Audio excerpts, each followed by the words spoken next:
Lia Thomas has become the first openly transgender woman to win an NCAA championship, but her historic win not without controversy. Lia won the 500-yard freestyle event, finishing nearly 2 seconds ahead of the swimmer who came in second. Now, during the podium ceremony, some people were heard booing and faintly cheering after Lia's name was announced. And Lia stood alone while the other medalists posed for photos off to the side. Now, afterwards, she told ESPN she tries to drown out all the negative noise. Listen to what she had to say. I try to ignore it as much as I can. I try to focus on my swimming, what I need to do to get ready for my races, and just try to block out everything else. Now, former tennis star Martina Navratilova, sorry about that, also weighed in on Lia's win, telling News Nation she has an unfair advantage. This is what Martina had to say. Well, it's not about excluding transgender women from winning ever, but it is about not allowing them to win when they were not anywhere near winning as men. And in the future, maybe it should be an open category for everybody, and then biological females. Okay, so just like our viewers, Twitter divided. One person said, quote, Lia has every right to be proud of her athleticism, her talent, and her accomplishments. But another wrote, quote, she's cheating many athletes who train very, very hard and just can't compete with certain natural born differences. All right, this is a tough one. We're almost like living through something that I feel like later on we'll be able to look back on, but right now it's not so black and white. What do you think? Right, I think everybody, when we speak on this, we don't want to be Brian Gumbel that like didn't know what the internet was, that famous clip. Katie, because you know, when you look back on it, obviously no one knew then. You know, you look back and it looks really dated. So when we have these conversations, I think everybody doesn't want to be that guy. With that said, I think we need to pull back from just swimming, and I do want to get your opinion on this, and just look at how we view sports overall. When we start talking about things that give people other advantages, things such as steroids, we know Russia can't even call themselves Russia in the Olympics because of the rampant steroid abuse. The 98 home run derby, both those people have been alleged to be on steroids.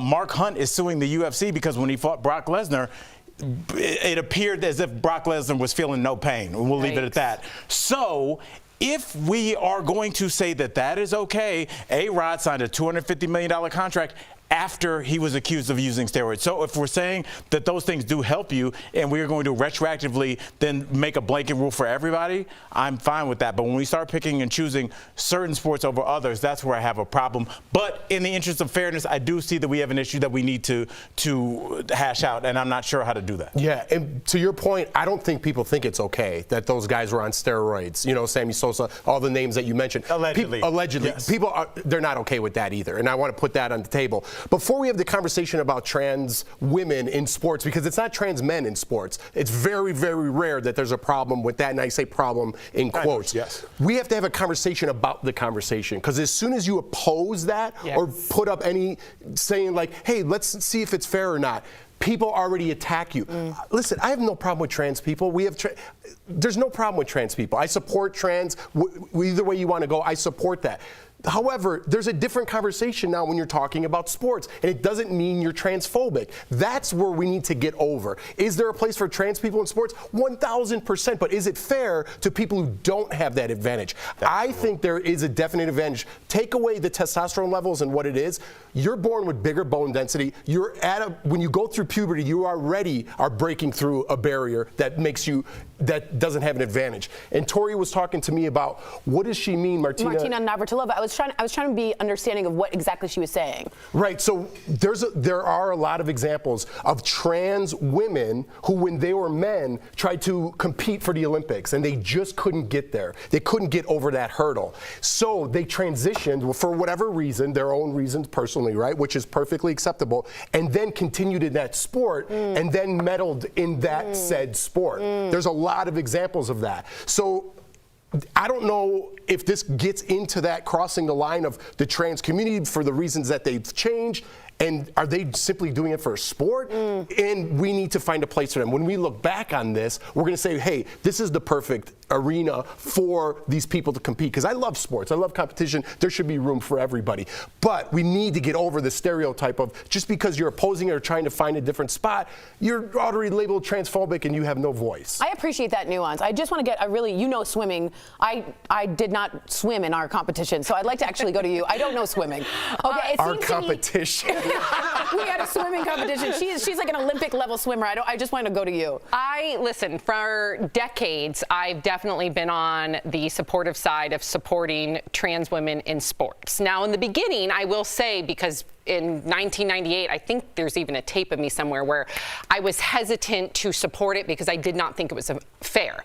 Then when I did my own education and I learned that the NCAA and the IOC are very much set with their science to try to level the playing field with the hormones, with everything else, 4 years before you can compete, I said, okay, I trust the IOC and I don't want anybody to be excluded. I'd rather somebody, one in how many people? I mean, there's only a couple people that compete in the NCAA that are trans alone, so this is not an epidemic. Right. So I'd rather have inclusion than there be unfairness here and there. However, to your point, Jeff, if we want to make sure that this is complete fairness, I do agree when Dr. Coley was here, she thought maybe we do it sport by sport. The IOC actually just adopted that. The IOC now is saying we're going to let science, those doctors, those commissioners determine sport by sport what to do. And I think, okay, that makes sense. I think this is going to continue to evolve.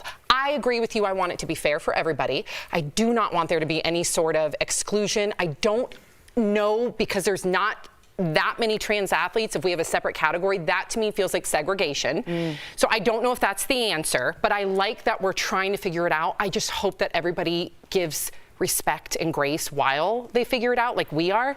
Well, that's with every conversation, and I think it just is a good way to go through your life, is just make sure you're entering conversations where the other person or the other people have good faith in terms of the argument that they're making. The I don't care if intention we is good, disagree 100%, Right. but I'm not coming into this with a this is right and this is wrong. With any And malice. Right, it's just like, I think this is a super interesting thing to talk about. Yeah. Like, let's look at that. This is fascinating. Leah's a So let's pioneer figure right it now. out. I Yeah. hope she leans into it, works with the IOC. She is a pioneer.